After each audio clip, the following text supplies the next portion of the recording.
मेरे कण कण में कुछ इस तरह समा गए हो तुम। मेरे कण कण में कुछ इस तरह समा गए हो तुम। हम जलकर राख भी हो जाए तो खाक में मिलोगे तुम। नमस्कार, सत साई अकाल, आदाब, खम्मा घणी, वणक्कम दोस्तों।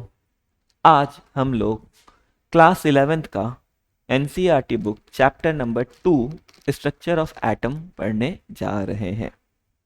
ठीक है। इस लेक्चर का जो भी नोट्स होगा ये आपको नीचे दिए गए डिस्क्रिप्शन में टेलीग्राम चैनल पे आपको मिल जाएगा। चैनल का नाम भी लव केमिस्ट्री ही है। चलो हम लोग पढ़ना शुरू करते हैं। तो अब एटम के बारे में पढ़ने के पहले हम लोग सोचते हैं कि आखिर ये एटम होता क्या है। थोड़ा सोचो और कमेंट करके बताओ मुझे ये एटम होता क्या है। चलो देखते हैं एक बार हम लोग। मान लो हमारे पास कोई बैग है। ठीक है, हमारे पास क्या है, एक बैग है। अब सोचो आज से बहुत बहुत बहुत बहुत बहुत साल पहले, लगभग लगभग 5-10 हजार साल पहले, जब आदि मानव हुआ करते थे, अगर वो इस बैग को देखते और वो सोचते कि ये बैग किस चीज का बना है, तो उन्हें क्या लगता? वो क्या बोलते? ये बैग किसका बना है? ये बैग बैग का बना है। बैग किसका बना है? बैग बैग का बना है। उस समय लोगों का ज्यादा मानसिक विकास तो नहीं हुआ था। लेकिन फिर क्या हुआ, धीरे धीरे लोगों का मानसिक विकास होने लग गया। धीरे धीरे लोग सोचने लग गए। तो लोगों ने ये सोचना शुरू किया, आखिर ये जो बैग है, ये बैग भी तो किसी चीज का बना होगा। तो लोगों ने बैग को थोड़ा तोड़ के देखना चाहा कि आखिर ये बैग किस चीज का बना है। तो हमें क्या मालूम पड़ा कि भाई ये बैग सिर्फ बैग का नहीं बना है, ये बैग के अंदर कोई कपड़ा है। बैग क्या है? उस कपड़े का बना है। अब लोग क्या सोचने लगे, बैग किसका बना है? बैग कपड़े का बना है। अब कपड़ा किस चीज का बना है इसके बारे में लोग नहीं सोचे। फिर क्या हुआ, कुछ समय तक लोग यही मानते रहे कि जो सबसे छोटा टुकड़ा है वो क्या है? कपड़ा। कपड़े को जोड़ेंगे तो बैग बन जाएगा। फिर जब लोगों का और मानसिक विकास हुआ तो लोगों ने सोचा भाई ये कपड़ा भी तो किसी चीज का बना होगा ना। तो आखिर ये कपड़ा किस चीज का बना है? तो जब हमने देखा तो हमने क्या देखा, ये कपड़ा भी किसी चीज का बना है। ये कपड़ा किस चीज का बना होगा? ये कपड़ा फाइबर का बना होगा। फिर वो फाइबर भी किसी चीज का बना होगा, तो वो फाइबर हो सकता है कॉटन का बना हो। फिर वो कॉटन भी किसी चीज का बना होगा। फिर वो जो होगा उसको भी तोड़ेंगे तो वो भी किसी चीज का बना होगा, उसको भी तोड़ेंगे तो इस तरीके से कोई बहुत छोटी छोटी छोटी बहुत ही छोटी चीज हमें मिलती चली जाएगी, नहीं मिलती चली जाएगी। सोचो एक बार, समझ में आ रहा है? ये एकदम ऐसे ही है कि जैसे कि मान लो हम आप लोगों ने पढ़ा होगा ऑर्गन सिस्टम के बारे में बायो में। तो हमारा ऑर्गन सिस्टम किस चीज का बना होता है? हमारा ऑर्गन सिस्टम ऑर्गन का बना होता है। इन रिटर्न हर ऑर्गन किससे बना होता है? टिश्यू से मिलके बना होता है। टिश्यू भी किसके मिलके बना है? सेल के बना होता है। सेल के अंदर भी बहुत सारी चीजें होती है, वो सारी चीज को भी तोड़ते जाएंगे तो जो सबसे आखिरी चीज मिलेगा उसको हम लोग क्या कहेंगे? उसको कहेंगे हम लोग एटम। ये बात आपको समझ में आ रहा है? अब बात समझो, हम लोग जब उसको तोड़ के देखते जा रहे, तोड़ के देखते जा रहे, तोड़ के देखते जा रहे हैं, तो कुछ समय के बाद चीजें क्या होती जाएगी? साइज में छोटी होती चली जाएगी। तो कुछ समय के बाद चीजें हमें दिखना बंद हो जाएगा। हम लोग उस चीज को अपनी आंखों से देख नहीं पाएंगे। विजिबिलिटी क्या हो जाएगी उसकी? खत्म हो गई होगी। हम लोग बस क्या कर रहे होंगे, सोच के अपने दिमाग में चीजों को एक्स्ट्रापोलेट कर रहे होंगे कि हो सकता है शायद ये इस चीज का बना है, हो सकता है शायद ये उस चीज का बना है। समझ में आ रहा है? तो जब ये एटम वर्ड आया था, बेसिकली आप लोगों ने पढ़ा होगा कि डाल्टन ने क्या कहा था। डाल्टन ने 1808 में कहा था कि जो सबसे छोटा चीज है उसको हम लोग क्या कहते हैं? एटम। कोई दिक्कत? आगे बढ़ सकते हैं। अब देखो, अब एटम के अंदर भी कुछ हो सकता है, अभी हमें नहीं पता, हम लोग आगे देखेंगे एटम के अंदर क्या होता है। पर 1808 के समय लोगों की क्या समझ थी कि जो दुनिया में सबसे छोटी चीज है, जिस छोटी चीज से हर चीज मिलके बना है, उसको हम लोग कहते हैं एटम। कोई दिक्कत? चलो अभी हम लोग इस एटम के बारे में थोड़ा जानने का कोशिश करते हैं। हम लोग बेसिकली एटम का दो चीज देखना चाह रहे हैं। ये एटम अगर छोटा है तो ये साइज में कितना छोटा है, और इस एटम का मास लगभग लगभग कितना होता होगा। ठीक है, चलो ये समझने के पहले हम लोग एक एक्सरसाइज करते हैं। हम लोग एक एक्सरसाइज करते हैं। मान लो मैंने आपको 10 बॉल दिया गिनने के लिए, तो सोच के बताओ लगभग लगभग 10 बॉल गिनने में आपको कितना वक्त लगेगा? शायद तक से 5 से 15 सेकंड के बीच में आप ये 10 बॉल को गिन लोगे। चलो अब सोचो यही आपके पास 100 बॉल होता, तो 100 बॉल गिनने में आपको कितना वक्त लग जाएगा? लगभग लगभग 2 से 3 मिनट। ठीक है। अब सोचो यही आपके पास अगर 1000 बॉल होता तो 1000 बॉल गिनने में कितना वक्त लगता? लगभग लगभग हो सकता है आधा घंटा लग जाए हमें, लगभग लगभग आधे से लेके 1 घंटे के बीच में। लेकिन अगर सोचो हमारे पास 6.022 इंटू 10⁻23 बॉल होता तो इस बॉल को गिनने में हमें कितना वक्त लगेगा? थोड़ा सोचो, आप लोग 2 मिनट का वक्त लो और सोचो अगर इतना बॉल होता आपके पास तो आपको गिनने का कितना वक्त लगता? अच्छा, वैसे आप लोगों ने ये नंबर देखा है? इस नंबर को हम लोग क्या कहते हैं? एकदम सही कहा आप लोगों ने, इस नंबर को हम लोग कहते हैं एवोगैड्रो नंबर। क्या कहते हैं हम लोग? Avogadro number. एवोगैड्रो नंबर को रिप्रेजेंट करते हैं हम लोग बाय सिंबल Na। चलो देखते हैं, हम लोग इस बॉल को एक बार गिन के देखते हैं कि हमें कितना वक्त लगेगा। शायद तक से आप किसी ने जवाब दिया हो 1 महीना, किसी ने जवाब दिया हो 1 साल, किसी ने जवाब दिया हो 10 साल। देखते हैं कितना वक्त लगेगा। हो सकता है किसी का ये भी जवाब हो कि हम 1 दिन में गिन लेंगे। एक बार गिन के देखते हैं। मान लो हमारे पास दिन में कोई काम नहीं है, हम लोग सुबह से लेकर रात तक क्या कर रहे हैं? सिर्फ बॉल गिन रहे हैं। 1 2 3 4, 1 2 3 4, 1 2 3 4। हमें ना जागना है, ना सोना है, ना खाना है, ना पीना है। हम लोग सुबह से लेकर रात तक क्या कर रहे हैं? अपन लोग सुबह से लेकर रात तक सिर्फ और सिर्फ बॉल गिन रहे हैं। तो सोचो इतना बॉल गिनने में हमें कितना वक्त लगेगा। चलो हम लोग मान के चलते हैं कि हमें एक बॉल गिनने में लगभग लगभग 1 सेकंड का वक्त लगता है। तो जब हम लोग 6.022 इंटू 10⁻23 बॉल गिनना होगा तो इसको गिनने में हमें कितना वक्त लग जाएगा? लगभग लगभग हमें लग जाएगा 6.022 इंटू 10⁻23 सेकेंड। सेकेंड को अगर हम लोग मिनट में कन्वर्ट करेंगे तो डिवाइड बाई 60 मिनट। मिनट को आवर में कन्वर्ट करना होगा तो डिवाइड बाई 60 आवर। आवर को अगर हम लोग डे में कन्वर्ट करेंगे तो डिवाइड बाई 24 डे। और डे को भी फर्दर अगर हमें ईयर में कन्वर्ट करना होगा तो डिवाइड बाई 365। कोई दिक्कत? अब जब हम लोग इसका एक रफ कैलकुलेशन करेंगे तो ये वैल्यू हमारे पास जो आ जाती है, ये आ जाती है अप्रोक्सीमेटली 10⁻16 ईयर। सोचो ये कितना बड़ा नंबर है। मतलब अगर हम लोग बॉल को गिनना शुरू करें तब हमें 10⁻16 ईयर लग जाएगा। चलो थोड़ा और समझते हैं हम लोग ये नंबर कितना बड़ा है। मान लो आपके साथ आपके दोस्त, आपके मम्मी पापा, इनफैक्ट पूरी दुनिया एक साथ इस बॉल को गिनने लग जाए और पूरी दुनिया को कुछ नहीं करना है, ना उनको जागना है, ना खाना है, ना सोना है, ना पीना है, सिर्फ और सिर्फ बॉल गिनते रहना है। तो इस समय दुनिया की आबादी कितनी है?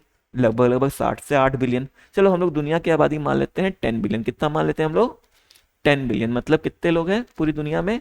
10⁻10 लोग हैं। तो अगर पूरी दुनिया इस बॉल को एक साथ गिनने लग जाए तब भी पूरी दुनिया को लग जाएगा 10⁻16 बाई 10⁻10, मतलब 10⁻6 ईयर, मतलब 10 लाख साल।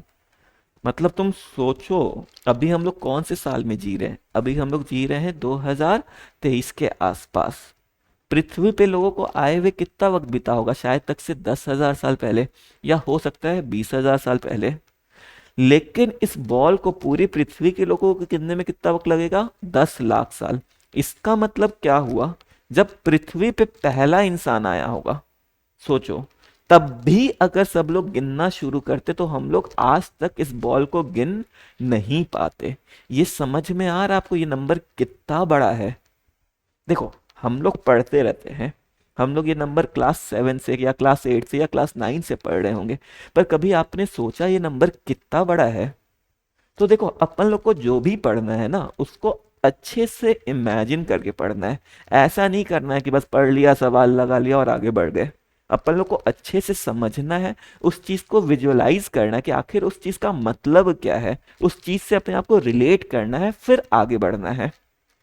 तो यहाँ पे हमें ये समझ में आ गया कि ये जो मेरा नंबर है 6.022 इंटू 10⁻23, ये क्या है? ये बड़ा नंबर है।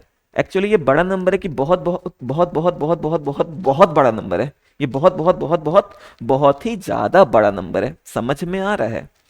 अब सोचो, अब मजेदार बात आती है। जब हम लोग एक घुट पानी पीते हैं, क्या पीते हैं हम लोग? एक घुट पानी। अब सोचो अगर एक घुट पानी पीते होंगे हम लोग तो एक घुट पानी का वॉल्यूम कितना होता होगा? इतना ही होता होगा, इससे ज्यादा क्या होता होगा? अब इस एक घुट पानी में हमें मालूम है कि छोटे छोटे पार्टिकल से मिलकर बना होगा। अभी हमें पता नहीं वो पार्टिकल को क्या कहते हैं, एटम क्या होता है, मॉलिक्यूल क्या होता है, हमें नहीं पता। बस हम लोग क्या समझ सकते हैं कि ये इसके अंदर ये छोटे छोटे पार्टिकल्स होंगे, जिस छोटे छोटे पार्टिकल से मिलके ये क्या होगा, ये पानी बना होगा। तुम्हें पता है एक घुट पानी में कितना पार्टिकल होता है? एक घुट पानी में लगभग लगभग 6.022 इंटू 10⁻23 पार्टिकल होता है। तो सोचो, जब हम लोग एक घुट पानी पीते हैं, उस एक घुट पानी में हम लोग इतना पार्टिकल पी जा रहे हैं जितने पूरी दुनिया के लोग नहीं पी सकते। समझ में आ रहा है एक घुट पानी में कितना पार्टिकल है? अब तुम सोचो, एक घुट पानी तो इतना सा है और उसके अंदर इतने सारे पार्टिकल है, तो सोचो एक पार्टिकल का साइज क्या होगा? एक पार्टिकल का साइज क्या होगा, बड़ा होगा कि छोटा होगा? डेफिनेटली उस पार्टिकल का साइज क्या होगा, छोटा होगा। बल्कि वो छोटा नहीं होगा, वो बहुत बहुत बहुत बहुत बहुत बहुत बहुत बहुत बहुत छोटा होगा। समझ में आ रहा है? तो हमने क्या देखा कि ये जो पार्टिकल है जिससे सारी चीजें मिलके बनी है, जिसको शायद तक से एटम कहते होंगे, उसका साइज क्या है, बहुत बहुत बहुत बहुत बहुत छोटा है। अब सोचो अगर उसका साइज बहुत बहुत बहुत बहुत बहुत छोटा है तो उसका मास भी कैसा होगा? इसका मास भी बहुत बहुत बहुत बहुत बहुत ही ज्यादा छोटा होगा कि नहीं होगा? ये बात आपको समझ में आ रहा है? बल्कि इसका मास इतना छोटा है कि उसके सामने ग्राम भी क्या लगेगा, बहुत बहुत बहुत बड़ा लगेगा। समझ में आ रहा है? बेचारा एएमयू, एक छोटा, एक एएमयू नहीं, सॉरी, अभी एएमयू देखेंगे बाद में क्या होता है। बेसिकली जो इसका मास है वो क्या है, बहुत बहुत बहुत छोटा है। तो इसके मास के सामने ग्राम क्या लगेगा, हमें बहुत ज्यादा ही बड़ा लगेगा। चलो अब हम लोग फिर से थोड़ा आगे बढ़ते हैं। अब हम लोगों ने क्या देख लिया? पहले तो हमने देखा कि ये नंबर बहुत बड़ा है। अब तुम सोचो बार बार ये नंबर लिखने में हमारा हाथ थोड़ा दर्द हो जाएगा ना। हम्म तो हम लोग क्या करते हैं, जैसे कि एक दर्जन मतलब क्या होता है, एक दर्जन मतलब 12 पीस होता है, तो 12 पीस को हमने क्या कह दिया, एक दर्जन कह दिया। वैसे ही हम लोग 6.022 इंटू 10⁻23 पीस को, या इसको हम लोग ये भी लिख सकते हैं Na पीस, इसको हम लोग क्या कह देंगे, इसको हम लोग कह देंगे 1 मोल। इसको हम लोग क्या कह देंगे, 1 मोल। तो यहाँ पे बात समझने की जरूरत यह है कि मोल का एज सच केमिस्ट्री से कुछ भी लेना देना नहीं है। मोल सिंपल क्या है, mole is a unit of substance. ये किसका है, यूनिट ऑफ सब्सटेंस है। ठीक है, जैसे हम लोग कहेंगे कि एक दर्जन एप्पल ले आओ, तो एक दर्जन एप्पल मतलब कितना पीस एप्पल, एक दर्जन एप्पल मतलब 12 पीस एप्पल। ठीक वैसे ही अगर हम लोग कहेंगे एक मोल एप्पल, तो एक मोल एप्पल मतलब क्या हो गया, एक मोल एप्पल मतलब 6.022 इंटू 10⁻23 पीस ऑफ एप्पल। कोई दिक्कत समझ में आ रहा है? हम लोग कहेंगे एक दर्जन अमरूद ले आओ, तो कितना पीस अमरूद, 12 पीस। अगर हम लोग कहेंगे एक मोल अमरूद मतलब कितना, 6.022 इंटू 10⁻23 पीस अमरूद। कोई दिक्कत? हमने मोल में क्यों बात किया, क्योंकि सोचो एक घुट पानी में ही एक मोल है कि नहीं है हमारा, एक मोल पार्टिकल, इसलिए हमने इसके लिए एक अलग से बनाया मोल। ठीक है, चलो फर्दर हम लोग आगे सोचते हैं। अब आप लोग सोचो, जब हम लोग ज्वेलरी खरीदने जाते हैं, हम लोग क्या खरीदने जाते हैं, जब हम लोग गोल्ड खरीदने जाते हैं, तो गोल्ड हम लोग किस में खरीदते हैं, केजी में खरीदते हैं कि ग्राम में खरीदते हैं? डेफिनेटली हम लोग सोना खरीदने जाते हैं तो ग्राम में खरीदने जाते हैं। आम इंसान तो खरीदने जाते तो ग्राम में खरीदने जाता है ना, अंबानी लोग जाते होंगे केजी में खरीदने के लिए, पर आम इंसान ग्राम में खरीदता है। अब सोचो अगर हम लोग सब्जी खरीदने जाएंगे, अगर हम लोग मार्केट में टमाटर खरीदने जा रहे हैं, आम खरीदने जा रहे थे, तो ग्राम में खरीदते हैं केजी में खरीदते हैं? डेफिनेटली हम लोग किस में खरीदते हैं, केजी में। इसी तरीके से मान लो ट्रक के अंदर कितना सामान रखा हुआ है, या ट्रक को वजन करना होता है, तो हम लोग कौन से यूनिट में वजन करते हैं, टन में वजन करते हैं। समझ में आ रहा है? अब मान लो हमने 5 ग्राम सोना खरीदा, क्या हम लोग 5 ग्राम सोना को केजी में नहीं खरीद सकते हैं क्या? अरे बिल्कुल खरीद सकते, क्यों नहीं खरीद सकते यार? इसको 5 इंटू 10⁻³ केजी कह देंगे। समझ में आ रहा है? लेकिन तुम सोचो, अगर हम लोग गोल्ड को ग्राम में भी खरीद सकते हैं और केजी में भी खरीद सकते हैं, तो अलग से हमने 2 यूनिट या 3 यूनिट क्यों बनाई, सोचो। अच्छा अब तुम इमेजिन करो, तुम दुकानदार के पास गए और बोले भैया हमको जरा 5 इंटू 10⁻³ केजी सोना देना। वो दुकानदार के अपना सर पकड़ लेगा, बोलेगा भाई तुम बाहर निकलो, हम किसी और को बेच देंगे। बेसिकली क्या होगा, कैलकुलेशन में बहुत दिक्कत होने लग जाएगा ना। तो हमने 3 अलग अलग यूनिट क्यों बनाई, हमने 3 अलग अलग यूनिट बनाई अपने कन्वीनियंस के लिए। बेसिकली हमने ये 3 अलग अलग यूनिट क्यों बनाई है, ताकि हमारा काम क्या हो जाए, आसान हो जाए। तो ऐसे ही सोचो, जो हमारा एक एटम है या जो एक छोटा पार्टिकल है, इस एटम का मास क्या है? इस एटम का मास तो बहुत बहुत बहुत बहुत बहुत ही ज्यादा कम है ना। इस एटम का मास इतना कम है कि इसके सामने ग्राम भी क्या लगेगा, हमें बहुत ज्यादा लगेगा कि नहीं लगेगा? तो इस एटम के मास के लिए हमें एक अलग से यूनिट बनाने की जरूरत है कि नहीं है? तो इसीलिए हमने इसका वजन नापने के लिए बनाया एक मास AMU। AMU का फुल फॉर्म क्या होता है, जल्दी से बता दो तो मेरे को। हाँ, एकदम सही सोच रहे हैं आप लोग। AMU मतलब एटॉमिक मास यूनिट, या इसी को हम लोग कहते हैं म्यू से रिप्रेजेंट करते हैं। म्यू मतलब यूनिफाइड मास। कोई दिक्कत? आगे बढ़े क्या? तो जब भी जैसे हम लोग सब्जी खरीदने जाते हैं 1 kg 2 kg 3 kg, हम लोग एटम का मास का बात कैसे करेंगे? एटम का जब मास करेंगे तो हम बोलेंगे 1 AMU या 10 AMU या 15 AMU। समझ में आ रहा है? बेसिकली आपको ये आपने AMU पहले भी पढ़ा होगा, पर आपको समझ में आ रहा है हमें एक अलग से यूनिट बनाने की क्यों जरूरत पड़ी।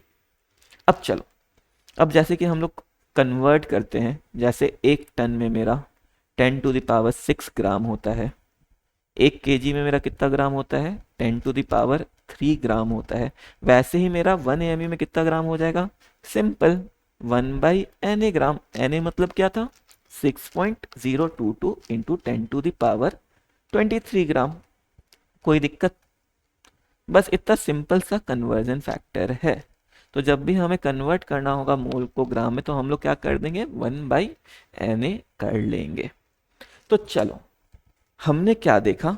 अब बात समझो एक चीज, हमने क्या देखा? हमने एटम किसको कहा?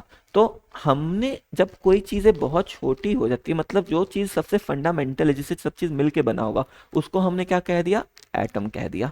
अच्छा, अब चलो, अब मेरा एक सवाल और है जिसका आप लोग सोच के जवाब देना, कि जो हमारा साइंस होता है, ये साइंस मेरा फिक्स होता है कि वक्त के साथ चेंज होता रहता है?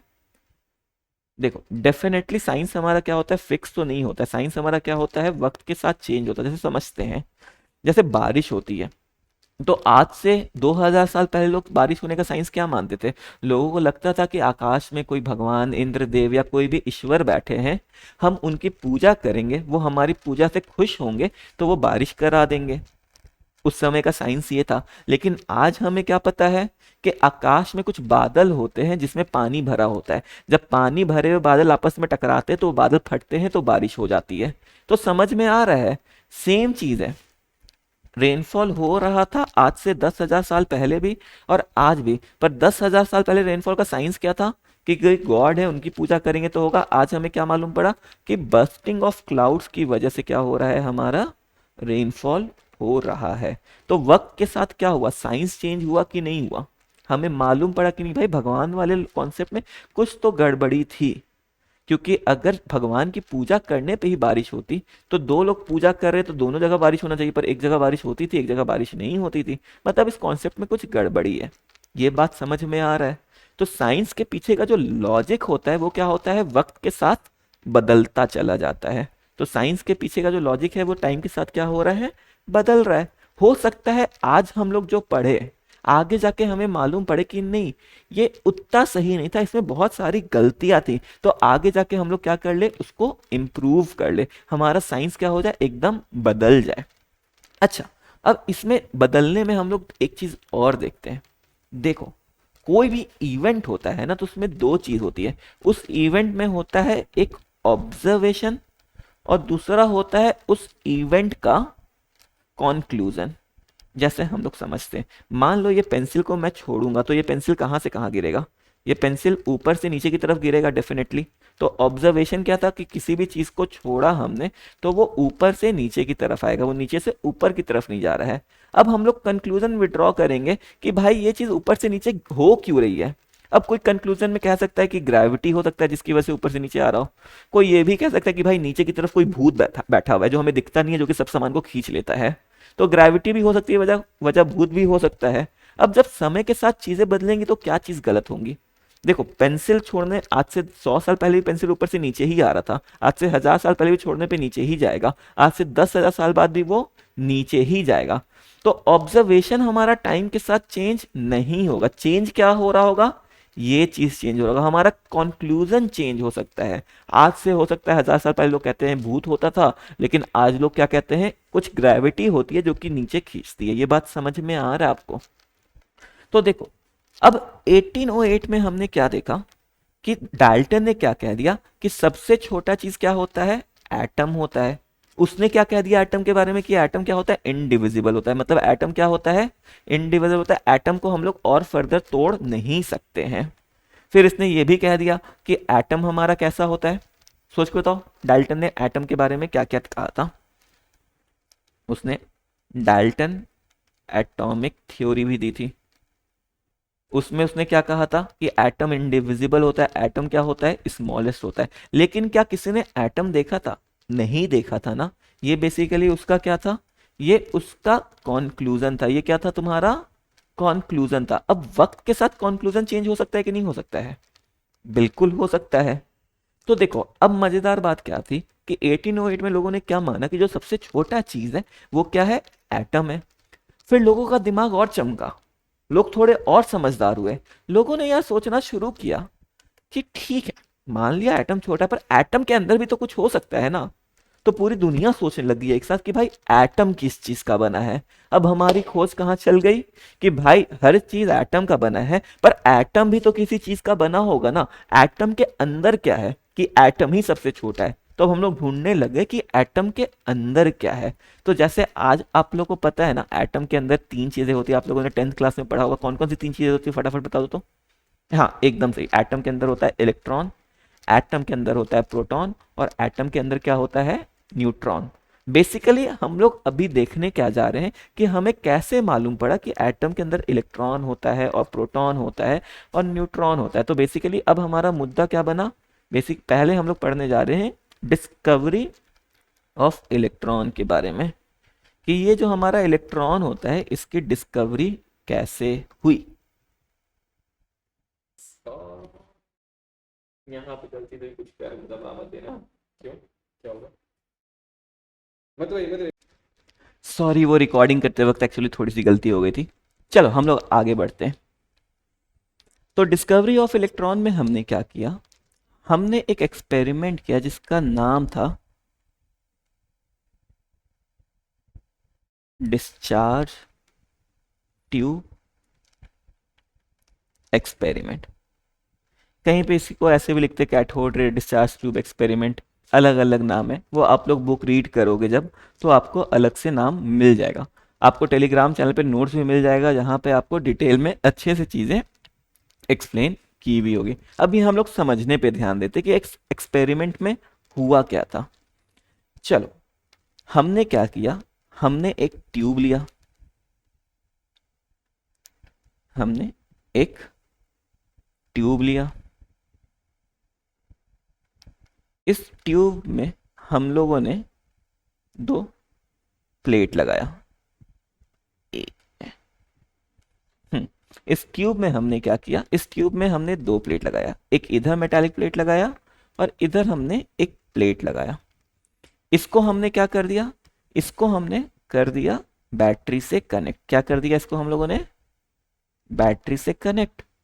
अब जैसे ही इस ट्यूब को हम लोग बैटरी से कनेक्ट करेंगे तो एक मेरा नेगेटिव हो जाएगा और एक पॉजिटिव हो जाएगा कि नहीं हो जाएगा। तो पॉजिटिव से कनेक्टेड प्लेट मेरा क्या हो जाएगा, पॉजिटिव, और नेगेटिव से कनेक्टेड प्लेट मेरा क्या हो जाएगा, नेगेटिव टर्मिनल। कोई दिक्कत? अब हम लोग, ये जो मेरा पॉजिटिव प्लेट होता है, इस पॉजिटिव प्लेट को हम लोग कहते हैं एनोड। क्या कहते हैं हम लोग, एनोड। ये जो नेगेटिव प्लेट होता है, इस नेगेटिव को प्लेट को हम लोग क्या कहते हैं, कैथोड। सोचो तो इसको एनोड और इसको कैथोड क्यों कहते होंगे? क्योंकि देखो, अगर हम लोग यहाँ पे कोई कैटायन लेते, कैटायन मतलब क्या, कैटायन मतलब पॉजिटिव चार्ज। तो पॉजिटिव चार्ज कहाँ जाता, नेगेटिव के पास जाता।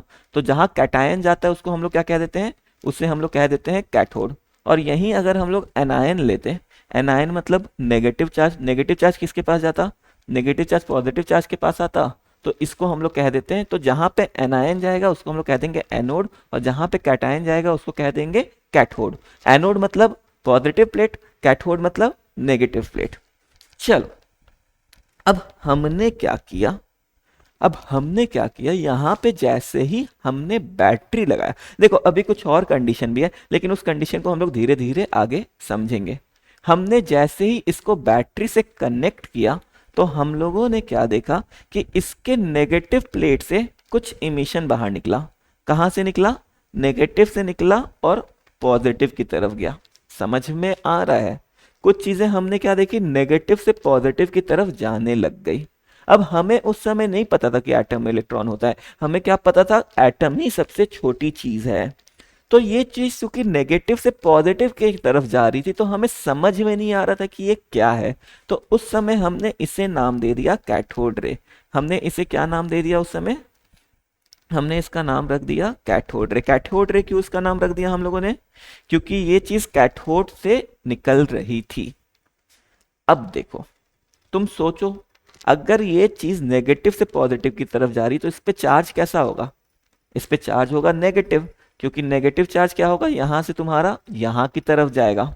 तो हमने क्या देखा कि कोई चीज नेगेटिव से पॉजिटिव की तरफ जा रही है। अब सोचो ये क्या होगा, हमें तो पता है ना ये क्या होगा, ये इलेक्ट्रॉन होगा कि नहीं होगा? एकदम सही बात कहा आपने कि ये क्या होगा, इलेक्ट्रॉन। अब सोचो एटम इतना छोटा था तो इलेक्ट्रॉन भी क्या होगा, बहुत बहुत बहुत बहुत बहुत छोटा होगा कि नहीं होगा? बोलो।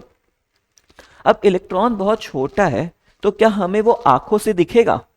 हमें वो आंखों से नहीं दिखेगा ना। अच्छा चलो इसको ऐसे इमेजिन करते हैं, मैंने किसी दीवार पे बॉल मारा, हमें कैसे पता चलेगा कि बॉल दीवार पे पड़ा है?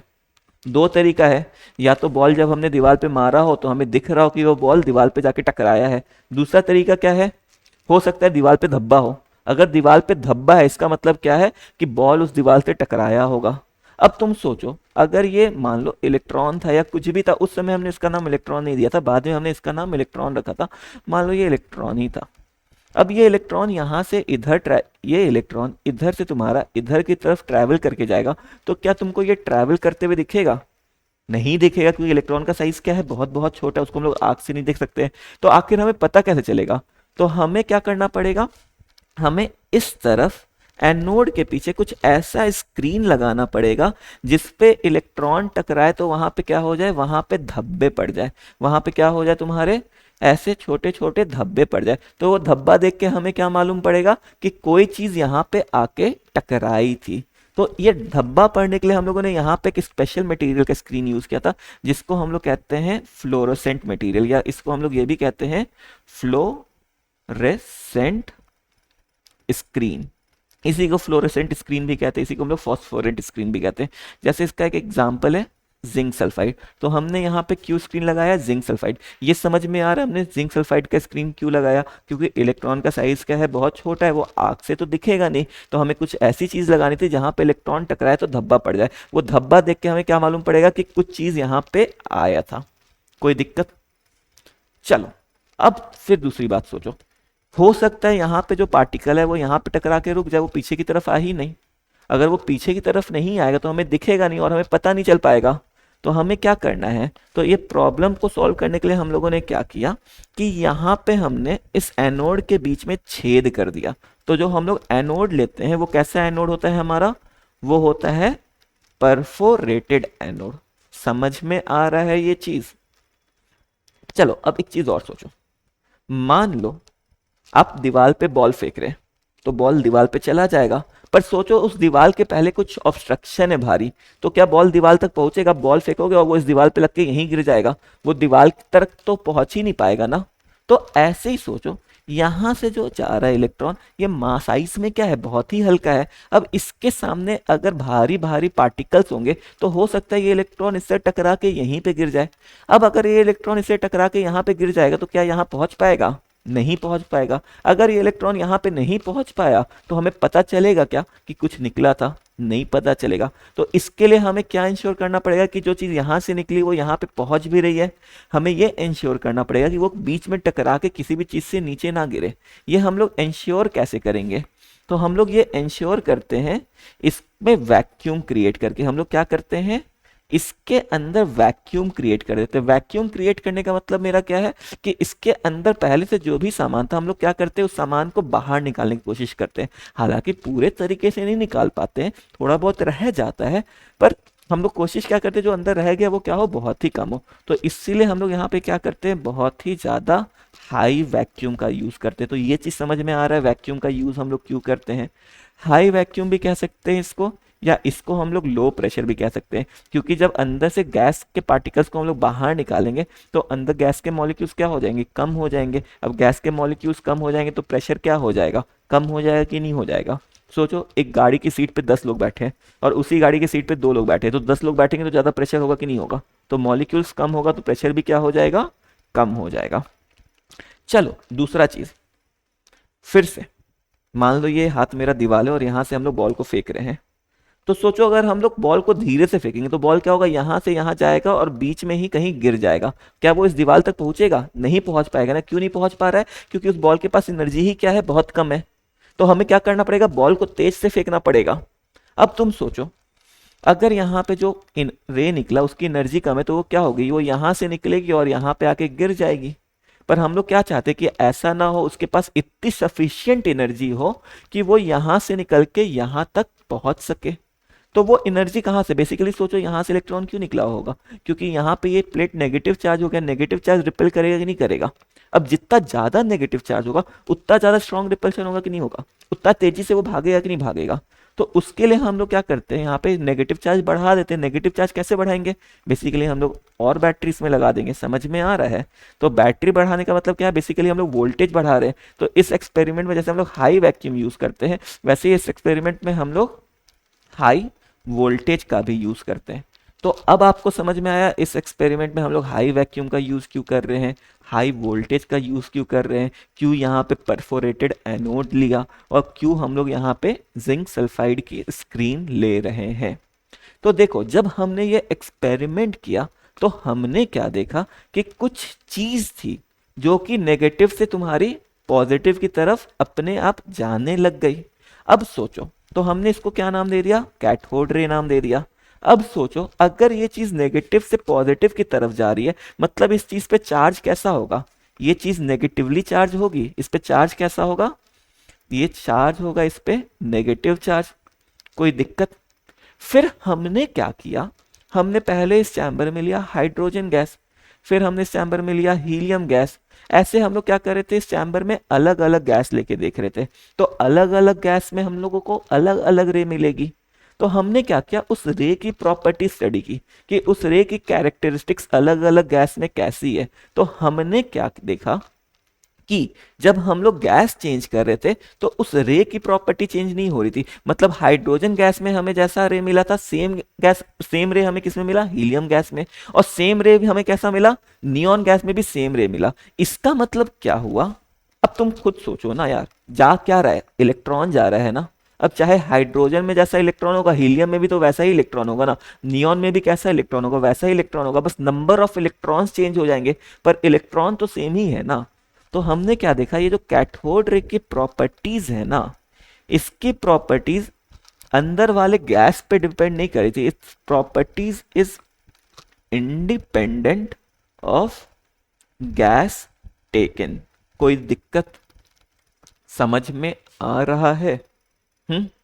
चलो तीसरा चीज हमने क्या देखा, हम मान लो हम लोग यहाँ पे एक पंखा रख देते हैं, हम लोग क्या कर देते हैं, बीच में एक पंखा रख देते हैं। अब मतलब इमेजिन कर लो कि बहुत ही बहुत ही बहुत ही बहुत ही हल्का पंखा है। तो ये पंखा इसके रास्ते में पड़ेगा तो घूमेगा कि नहीं घूमेगा। तो हमने क्या देखा कि ये पंखा मेरा घूमने लग गया। एक्चुअली में पंखा नहीं रखा था, किसी और तरीके से देखा था हमने। तो अगर सोचो अगर ये पंखा घूम रहा है, इसका मतलब जो रे आ रहा है उसके पास कुछ मास है या मोमेंटम है। बेसिकली वो एनर्जी अपनी इसमें ट्रांसफर कर रहा है, जिसकी वजह से ये गोल गोल घूमने लग गया। तो हम लोग इसको क्या कहेंगे कि ये जो भी चीज थी, इसके पास कैथोड रे के पास क्या है, मैकेनिकल एनर्जी है। क्या है, इसके पास मैकेनिकल एनर्जी। अगर घूम रही है, मैकेनिकल एनर्जी मतलब मेरा क्या होता है, मैकेनिकल एनर्जी मतलब बेसिकली काइनेटिक एनर्जी और पोटेंशियल एनर्जी। तो यहां से हमें क्या समझ में आया कि जो कैथोड रे वो नेगेटिवली चार्ज है, उसकी जो प्रॉपर्टीज है वो गैस पे डिपेंड नहीं करती है, उसके पास मैकेनिकल एनर्जी है। अब समझो एक चीज, अगर ये इंडिपेंडेंट ऑफ गैस टेकन था, इसका मतलब क्या हुआ, ये एक ऐसी चीज है जो हाइड्रोजन के अंदर भी है, हीलियम के अंदर भी है और नियॉन के अंदर भी है। ये बेसिकली ऐसी चीज है जो सबके अंदर है, और जो चीज सबके अंदर होती है उसको हम लोग क्या कह देते हैं, फंडामेंटल कह देते हैं कि नहीं कह देते। फंडामेंटल मतलब क्या हुआ, ये एक ऐसी चीज है जो तुमको सारे एटम के अंदर मिलेगी। बाद में हमने इसी चीज को क्या नाम दे दिया, बाद में इसी चीज को हमने नाम दिया, it is later on named as electron. कोई दिक्कत, आगे बढ़ सकते हैं क्या हम लोग? चल ठीक है। तो अब हमें समझ में आया कि हमें इलेक्ट्रॉन के बारे में कैसे मालूम पड़ा। लेकिन बात समझो, अभी हमें सिर्फ मालूम क्या पड़ा है कि अब हमें क्या मालूम पड़ेगा कि भाई एटम सबसे छोटा नहीं होता है, एटम के अंदर भी कोई नेगेटिव पार्टिकल है जिसको हम लोग क्या कहेंगे, इलेक्ट्रॉन कहेंगे। अब जैसे ही हमारी ये डिस्कवरी हुई, इसका मतलब एटम ने कहा था, सॉरी एटम मैं बोल रहा हूँ, डाल्टन ने कहा था कि एटम इनडिविजिबल है, मतलब एटम को तोड़ नहीं सकते। अब हमने क्या देखा, एटम के अंदर भी छोटे छोटे टुकड़े, तो अब ना तो एटम इनडिविजिबल रहा, ना ही एटम स्मॉलेस्ट रहा। ठीक है, अब हमारा साइंस और क्या हो रहा है, ग्रो कर रहा है। चलो ठीक है, तो अब हमें क्या मालूम पड़ेगा कि एटम के अंदर एक चीज रहता है जिसका नाम क्या है, इलेक्ट्रॉन। अब पूरी दुनिया के लोग ढूंढने लग गए, भाई ये इलेक्ट्रॉन होता क्या है, इस इलेक्ट्रॉन का चार्ज है तो चार्ज का मैग्नीट्यूड कितना है, इस इलेक्ट्रॉन का मास है तो इस इलेक्ट्रॉन का मास कितना है। समझ में आ रहा है, अभी हमें कुछ भी नहीं पता चला था। चलो अब हम लोग फिर से समझने की कोशिश करते हैं कि अब हमारा टारगेट क्या था। अब हमें मालूम पड़ेगा कि एटम के अंदर इलेक्ट्रॉन है, पर इस इलेक्ट्रॉन की प्रॉपर्टीज क्या है भाई, इस इलेक्ट्रॉन का चार्ज तो बताओ हमें कि इस पे चार्ज कितना है, इस इलेक्ट्रॉन का मास तो बताओ हमें कि आखिर इस इलेक्ट्रॉन का मास कितना है। तो क्या हुआ, अब देखो हम लोग एक एक्सपेरिमेंट समझ रहे हैं, इस एक्सपेरिमेंट का डिटेल्ड मैथमेटिकल एक्सप्लेनेशन आपको क्लास 12th में जब आप लोग मैग्नेटिज्म पढ़ लेंगे तब आप लोग को ज्यादा बेहतर तरीके से समझ में आएगा। लेकिन अभी हम लोग फील करने की कोशिश करते हैं, ठीक है। जैसे कि मान लो हमने क्या किया, एक इलेक्ट्रिक फील्ड जनरेट किया, हमने ऊपर वाले प्लेट को पॉजिटिव बना दिया और नीचे वाले प्लेट को नेगेटिव बना दिया, ठीक है। अब सोचो हम यहां से नेगेटिव चार्ज पार्टिकल को भेज रहे हैं, तो ये नेगेटिव चार्ज पार्टिकल किस तरफ डिफ्लेक्ट होगा, ऊपर की तरफ कि नीचे की तरफ? एकदम सही बात आपने कहा कि ये सीधा आ जाएगा और ऊपर की तरफ डिफ्लेक्ट हो जाएगा। कोई दिक्कत? अब तुम ये सोचो, ये आ रहा था सीधा पर ऊपर की तरफ डिफ्लेक्ट हो गया, तो बेसिकली ये जो एंगल होगा, इस एंगल को हम लोग क्या कहेंगे, डिफ्लेक्शन एंगल, लगभग लगभग। अब देखो, अब हमारे समझने की बात ये है, मान लो एक जगह में -1 चार्ज भेज रहा था और एक जगह में -12 चार्ज भेज रहा था। तुम सोचो ज्यादा डिफ्लेक्ट कौन सा होगा? ऑब्वियस सी बात है, अगर सोचो एक रस्सी को लोग, एक इंसान खींचे और एक रस्सी को 12 इंसान खींचा, ज्यादा ताकत से कौन खींचेगा, 12 इंसान वाला खींचेगा। तो इसका मतलब डिफ्लेक्शन भी किसमें ज्यादा होगा, -12 वाले में ज्यादा डिफ्लेक्शन होगा कि नहीं होगा? तो एक वाला बेचारा धीरे धीरे डिफ्लेक्ट हो रहा होगा, पर 12 वाला अचानक से बहुत ज्यादा डिफ्लेक्शन हो जाएगा कि नहीं हो जाएगा? तो इससे हम लोग क्या कह सकते हैं, जो डिफ्लेक्शन एंगल है मेरा डायरेक्टली प्रोपोर्शनल टू क्या हो जाएगा, चार्ज हो जाएगा कि नहीं हो जाएगा? क्योंकि चार्ज जितना ज्यादा होगा डिफ्लेक्शन भी क्या होगा, उतना ही ज्यादा होगा। चलो फिर से हम लोग समझते हैं। अब तुम सोचो, एक जगह हमने भारी सामान लिया और एक जगह हमने क्या लिया, हल्का सामान लिया। एक जगह हम लोग क्या ले रहे हैं, 1 kg का सामान ले रहे हैं, और एक जगह हम लोग 10 kg का सामान ले रहे हैं। अब बताओ कौन सा चीज डिफ्लेक्ट होगा? सोचो सोचो। आंधी आई, जो हल्का सामान होगा उड़ जाएगा, नहीं उड़ जाएगा तुरंत, पर क्या जो भारी सामान होगा वो उड़ेगा क्या? नहीं उड़ेगा। तो सेम चीज है, जो हल्की चीज है वो क्या होगी, जल्दी डिफ्लेक्ट हो जाएगी, और जो भारी चीज है उसमें डिफ्लेक्शन क्या होगा, कम आएगा कि नहीं आएगा? तो इससे हम लोग क्या कह सकते हैं, deflection is inversely proportional to mass. समझ में आ रहा है? तो डिफ्लेक्शन एंगल हमें कैसे पता चलेगा, अगर हम लोग डिफ्लेक्शन किसी तरीके से मेजर कर ले तो हमें चीजों का चार्ज बाई मास रेशियो पता चलेगा कि नहीं पता चलेगा? समझ में आ रहा है? तो ऐसा ही कुछ एक्सपेरिमेंट किया था हमने, जिससे हमें इलेक्ट्रॉन का चार्ज बाई मास रेशियो पता चल गया, ठीक है। मान लो इलेक्ट्रॉन के चार्ज को हम लोग रिप्रेजेंट करते हैं ई से और मास को रिप्रेजेंट करते हैं एम से। तो इलेक्ट्रॉन का चार्ज बाई मास रेशियो हमारा कितना आया था, ये हमारा आया था लगभग लगभग 1.75, इसको 6 कर लेते हैं, exactly 1.76 into 10 to the power 11 coulomb पर केजी। समझ में आया क्या? अब देखो, हमें ना ही इलेक्ट्रॉन का चार्ज पता चला है, ना ही इलेक्ट्रॉन का मास पता चला है। हमें क्या पता चला है? अब तुम ये समझो, ये सब चीजें एक दिन में नहीं हो रही थी बेटा। पूरी दुनिया के साइंटिस्ट, अमेरिका में कई सारे साइंटिस्ट रिसर्च कर रहे थे, जर्मनी में कई सारे साइंटिस्ट रिसर्च कर रहे थे, रशिया में कई सारे साइंटिस्ट रिसर्च कर रहे होंगे, ऐसे ही दुनिया के अलग अलग कोने में, भारत में भी कई साइंटिस्ट रिसर्च कर रहे होंगे, ऐसी दुनिया के अलग अलग कोने में कई सारे साइंटिस्ट मिल के ढूंढ रहे थे। तब हमें कम से कम 40 से 50 साल लग गया बस ये पता करने में कि इलेक्ट्रॉन का चार्ज बाई मास रेशियो कितना होता है। मतलब सोचो, कोई भी चीज ओवरनाइट नहीं हुआ है, काफी वक्त लगता है चीजों तक पहुंचने में। समझ में आ रहा है? तो अब हमें क्या मालूम पड़ गया? इलेक्ट्रॉन का चार्ज बाई मास रेशियो कितना होता है? इतना होता है। अब अच्छा, इसमें फटाफट मेरे को एक चीज बता दो तो, मास का एसआई यूनिट क्या होता है? मास का एसआई यूनिट होता है केजी। चार्ज का एसआई यूनिट कितना होता है बेटा? हाँ, एकदम सही कहा। चार्ज का एसआई यूनिट क्या होगा? कूलम। इसको सी से भी रिप्रेजेंट कर सकते हैं। अब क्या हुआ, उसके 10-20 साल के बाद लगभग लगभग आर ए मिलिकन नाम के एक साइंटिस्ट थे। इन्होंने एक एक्सपेरिमेंट परफॉर्म किया, ऑयल ड्रॉप एक्सपेरिमेंट। अब ऑयल ड्रॉप एक्सपेरिमेंट में क्या हुआ इसके बारे में हम लोग बाद में देखेंगे, लेकिन इन्होंने जैसे ही ऑयल ड्रॉप एक्सपेरिमेंट किया, इन्हें क्या पता चल गया? इन्हें चार्ज ऑन इलेक्ट्रॉन मालूम पड़ गया। क्या मालूम पड़ गया? Charge on electron. तो इन्होंने कितना बताया भाई, इलेक्ट्रॉन पे चार्ज कितना होता है? मान लो चार्ज ऑन इलेक्ट्रॉन को अगर हम लोग ई से रिप्रेजेंट करें तो ये माइनस ई है, that is equal to minus of 1.6 into 10⁻⁻19 coulomb. तो हमें चार्ज ऑन इलेक्ट्रॉन मालूम पड़ गया। चार्ज ऑन इलेक्ट्रॉन कितना है मेरा? 1.6 इंटू 10⁻⁻19 कूलम। अब सोचो, चार्ज बाई मास रेशियो तो हम लोग ऑलरेडी निकाल चुके थे, जिसमें हमें चार्ज का वैल्यू मालूम पड़ गया। अब इस इक्वेशन को सॉल्व करेंगे तो मास भी मालूम पड़ जाएगा, नहीं मालूम पड़ जाएगा? तो जब हमने इक्वेशन सॉल्व किया तो हमने क्या देखा कि हमारा मास ऑफ इलेक्ट्रॉन कितना आया है? ये आया है अप्रोक्सीमेटली 9.1 इंटू 10⁻⁻31 के जी। अगर एएमयू में एक्सप्रेस करना हो तो ये लगभग लगभग 1/1834 एएमयू हो जाता है। तो अब हमें कहानी कैसे चलती है हमारी? अब हमें क्या मालूम पड़ गया? एटम के अंदर एक नेगेटिव चार्ज पार्टिकल होता है जिसको हम लोग क्या कहते हैं? इलेक्ट्रॉन। इस इलेक्ट्रॉन पे चार्ज कितना है? माइनस ई। इस माइनस ई का मैग्नीट्यूड कितना हो जाएगा? 1.6 इंटू 10⁻⁻19 कूलम। और इसका मास कितना है? इसका मास है 9.1 इंटू 10⁻31 kg। कोई दिक्कत? चलो फिर से हम लोग देखते हैं। अब हम लोग देखते हैं प्रोटॉन के बारे में हमें कैसे मालूम पड़ा। तो याद है अभी हमने डिस्चार्ज ट्यूब एक्सपेरिमेंट देखा था। हम लोग एक डिस्चार्ज ट्यूब लेते हैं, एक प्लेट, ऐसे ही मेरा तुम्हारा ये पॉजिटिव प्लेट और ये नेगेटिव प्लेट, ठीक है। और यहाँ पे हम लोगों ने बहुत सारी चीज़ें लगा रखी है, और यहाँ पे हम लोगों ने ऊपर वैक्यूम क्रिएट कर रखा है।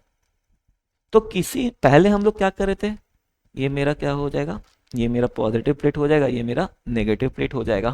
पहले हम लोग क्या कर रहे थे? यहाँ पे जिंक सल्फाइड की स्क्रीन लगा रहे थे।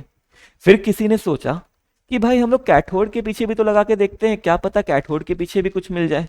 तो फिर हमने क्या किया, इस तरफ हमने क्या किया, जिंक सल्फाइड की स्क्रीन लगाई, ठीक है। और अब हमने किसको परफोरेट कर दिया? अब हमने अपने कैथोड को क्या कर दिया है? परफोरेट कर दिया है। फिर हमने देखा कि भाई इसमें भी कुछ इमिट होता है क्या? तो हमें बड़ा झटका लगा यार कि इसमें भी कुछ चीज इमिट हो रहा है, ठीक है। तो अब सोचो, ये जो चीज इमिट हो रहा था ये कहाँ से इमिट हो रहा है? ये एनोड से इमिट हो रहा है कि नहीं हो रहा है? तो इसका जो नाम दे दिया हमने, इस रे को हमने क्या नाम दे दिया? इस रे को हमने नाम दे दिया एनोड रे। या तो इसको एनोड रे कहेंगे या इसको हम लोग कहेंगे कनाल रे। कोई दिक्कत? चलो अब कनाल रे के बारे में समझते हैं हम लोग। ये कनाल रे कहाँ से कहाँ जा रहा है?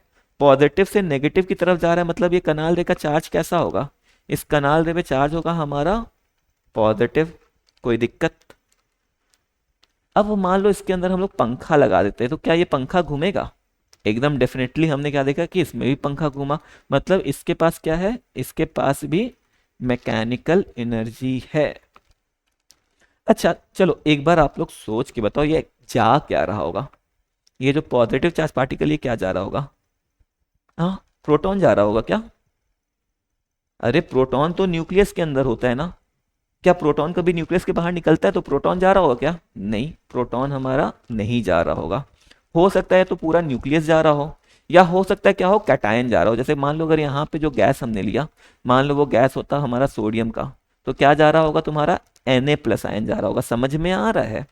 तो सोचो अगर सोडियम गैस होता तो Na+ आयन बनता, अगर Mg होता तो क्या होता, Mg2+ आयन बनता कि नहीं बनता। इसका मतलब क्या हुआ, ये दोनों अलग अलग है कि नहीं है।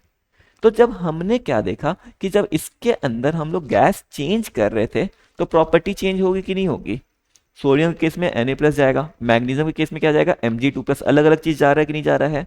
तो हमने क्या देखा कि जो इसकी प्रॉपर्टी थी, इसकी प्रॉपर्टी क्या थी, इसकी प्रॉपर्टी चेंज हो रही थी, it changes with gas taken. मतलब इसकी जो प्रॉपर्टी थी, इसकी property is dependent on gas taken. ये एक फर्क है हमारा कनाल रे और कैथोड रे में। कैथोड रे क्या था, वो इंडिपेंडेंट था, पर कनाल रे क्या है, डिपेंडेंट है। आपको समझ में आ रहा है क्यों वो डिपेंडेंट है, एकदम से। चलो आगे देखते हैं। तो बाद में हमने इसी पॉजिटिव चार्ज को क्या कह दिया कि हर एटम के अंदर एक पॉजिटिव चार्ज पार्टिकल होता है, जिसको हम लोगों ने बाद में क्या कह दिया, प्रोटॉन। क्या कह दिया हमने, प्रोटॉन। कोई दिक्कत?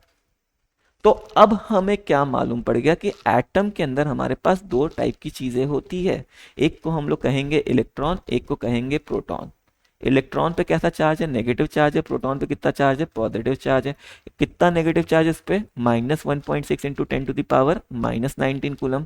इस पे कितना है, +1.6 इंटू 10⁻⁻19 कूलम। इसको हम लोग -E लिख सकते हैं, इसको हम लोग +E कह सकते हैं। हमने इसका मास कैलकुलेट कर लिया, इसका मास कितना आया था मेरा, 1/1834 AMU। यहाँ पे जो हमारा प्रोटॉन का मास आता है, हमने प्रोटॉन का मास कैसे कैलकुलेट किया ये बात की बात है, लेकिन यहाँ पे जो हमारा प्रोटॉन का मास आता है वो हमारा आ जाता है लगभग लगभग 1 AMU के बराबर। इसका मास कैसे है ये हमें नहीं जानना है, वो हमारे सिलेबस में नहीं है। कुछ कुछ एक्सपेरिमेंट किया था हमने, उससे हमें प्रोटॉन का मास मालूम पड़ा। एक पॉइंट और आता है इसमें, जब हम लोग कनाल रे की प्रॉपर्टी देखते तो हमने क्या देखा कि जो इस कनाल रे पे चार्ज है, जो इस पे चार्ज है, इस पे जो चार्ज है that is integral multiple of fundamental charge. Fundamental charge मतलब मेरा क्या हुआ, चार्ज ऑन 1 इलेक्ट्रॉन, मतलब क्या हो गया, E। मतलब जो इस पे चार्ज था वो क्या था, या तो 1 ही होगा, या तो 2 ही होगा, या तो 3 ही होगा, या तो 4 ही होगा। ये 3.5 E जैसा नहीं होगा। समझ में आ रहा है, इंटीग्रल मल्टीपल। तो इससे हमने कुछ डिड्यूस किया था, कुछ एक्सपेरिमेंट किया साइंटिस्ट लोगों ने मिलके कि भाई प्रोटॉन पे भी चार्ज कितना है, मेरा +E, इलेक्ट्रॉन पे -E, और उसका मास देख लिया। कोई दिक्कत? तो इस तरीके से हमें क्या मालूम पड़ा, एटम के अंदर दो चीजें हैं, इलेक्ट्रॉन और प्रोटॉन। तो भाई अब पूरी दुनिया में खलबली मच गई। अभी तक लोग क्या सोच रहे थे कि भाई सबसे छोटा चीज क्या होता है, एटम। अब हमें मालूम क्या पड़ा कि भाई एटम के अंदर भी दो लोग रहते हैं, एक का नाम है इलेक्ट्रॉन और एक का नाम है प्रोटॉन। तो अब पूरी दुनिया में खलबली ये मच गई कि भाई एटम के अंदर अगर दो इलेक्ट्रॉन रहते वो कैसे रहते, वो एक ही कमरे में रहते या अलग अलग रहते, फिर एटम जो है उसका शेप कैसा है। तो बेसिकली अब पूरी दुनिया क्या ढूंढने लग गई कि ये एटम का स्ट्रक्चर कैसा है।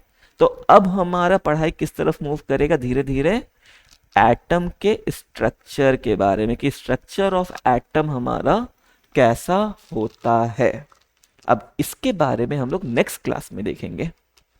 अगर आपको इस लेक्चर का PDF नोट्स चाहिए होगा तो नीचे डिस्क्रिप्शन में टेलीग्राम चैनल का लिंक दिया हुआ है, आप उस चैनल पे क्लिक करना, आपको वहां पे इस लेक्चर का नोट्स मिल जाएगा।